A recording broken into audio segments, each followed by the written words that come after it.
Have you ever heard of phaletshe, sadza, pap? Do you know how to cook them? Do you know how to meal prep those? Well, welcome to another video of Lusika Writes. I am Tsogofatso and I will be showing you how to meal prep phaletshe, which is a cornmeal staple that we serve most days of the week, that you can also serve on big events, Christmas, birthdays. So to avoid African time, maybe you could meal prep your phaletshe. Let's get to it. The ingredients to get you started are phaletshe. This just happens to be a brand that I found when I went to the African store. And yeah, it comes in a 10 kilogram bag. This is called Top Score. It's a South African brand. And then I've decanted it into a smaller container, boiled water, and a pot, and a whisk, and a wooden spoon. That's all you need. Those are utensils. I don't add salt or pepper. I don't flavor it. We don't use chicken stock. We just use pap and water. Let's get started. So the water's boiling, and now we start by whisking in the pap. So some people will mix the pap in with cold water to reduce the chances of it forming lumps. I tend to just whisk without any of that. So a little rain of the pap into the pot like that as you whisk. So we're kind of looking for very, very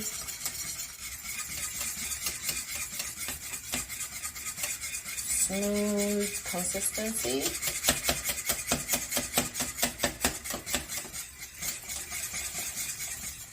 I saw someone recently using an immersion blender and I was like, wow, that is so cool. I never thought of doing that. So I usually kind of go until it's almost porridge consistency. Never mind the lumps when we start with a wooden spoon.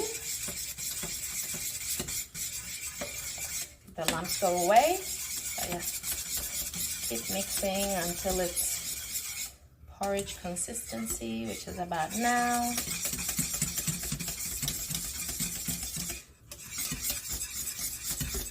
Just trying to get rid of any small lumps that might be there.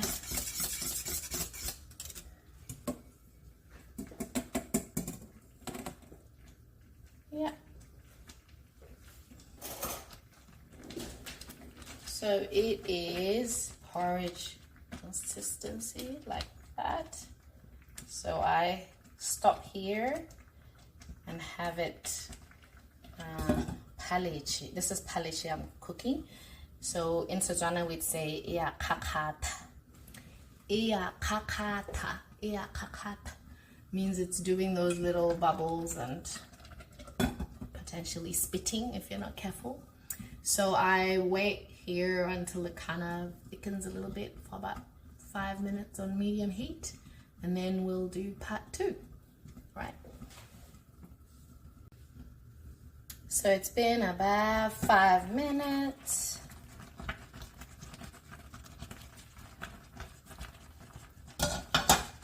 And the pap's still looking good. It's kind of sticking to the sides of the pot, as you can see there a little bit, but still moving like porridge. So some people would eat this for breakfast, cook it a little bit more, but then eat it at this consistency for breakfast as motoho, which is porridge.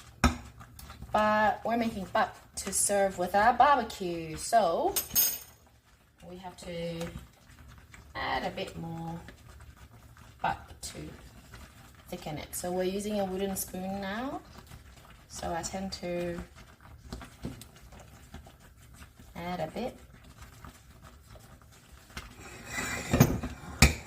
and then mix it in. The key is to not have the splashing come onto you. So just kind of mix. A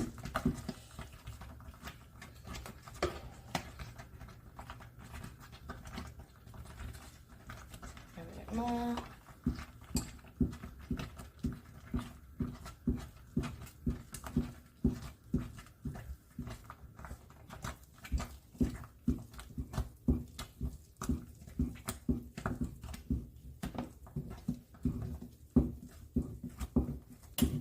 So you use the back of the spoon. That's the shape of the spoon I'm using. So you use the back of the spoon to squash all the lumps. So you kind of squash it onto the wall of the pot, like that, as you keep turning the pot. Lumps in Setswana. Oh, I've just had a mental blank. But yeah. Mangope. Mangope. I think that actually might be someone's name. Don't mind me. Anyway, so, oh, makope. Makope. Oh, mangope. Anyway, that's lumps.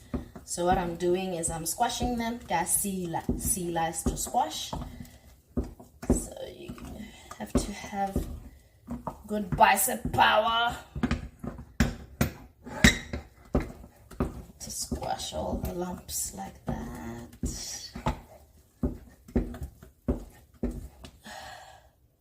So you go until your ancestors tell you have added enough.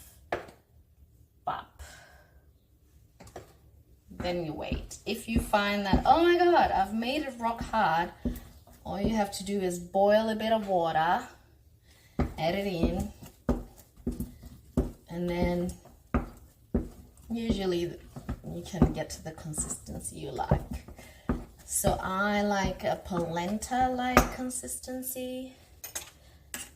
So that's what I'm aiming for. Which is kind of where we are now.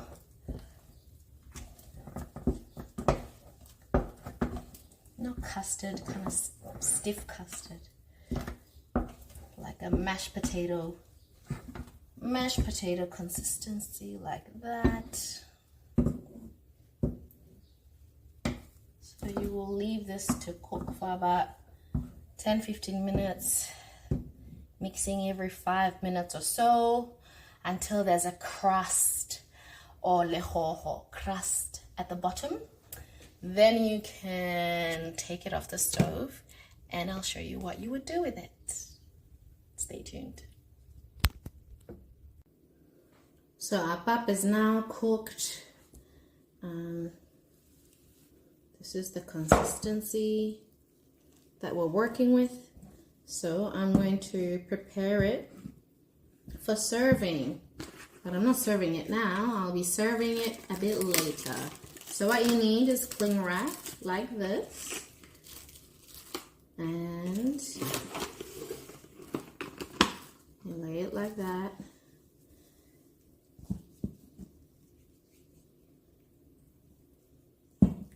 And you get one serve. You plonk it in the middle like that.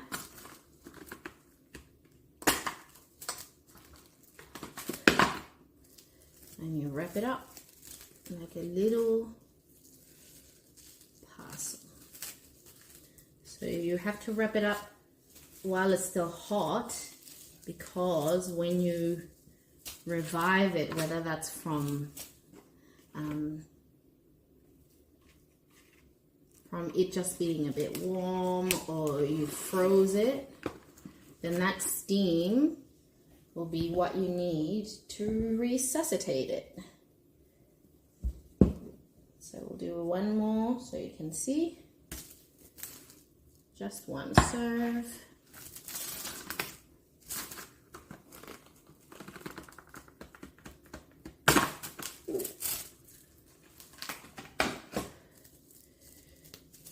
You wrap it up in a parcel like that. tuck it in. And that's it. So you keep making more. You keep making more. I'll show you the final product soon. So, finished. So that is the crust, or bohoho. Lehoho, bohoho, how you say it. It's the crust that's left after you've cooked some pap. So if you cover it because it's still hot, then the crust just lifts off easily, and you can eat that with your serving of meat, or relish, or vegetable curry, however you feel. So that is bohoho right there, and this is the final product. But I didn't make a lot because this is just for my family, but if I was preparing this for a party, this would be full. They would keep each other warm, so I would do this an hour, 2 hours before I expect the guests to arrive, and this is enough for a serve. And they take that, put it on that plate, and then that's it. So this is all still very hot, so the heat would keep it steaming and ready for the party. So that is how you make bob. Thanks for joining me in this project, and see you next time.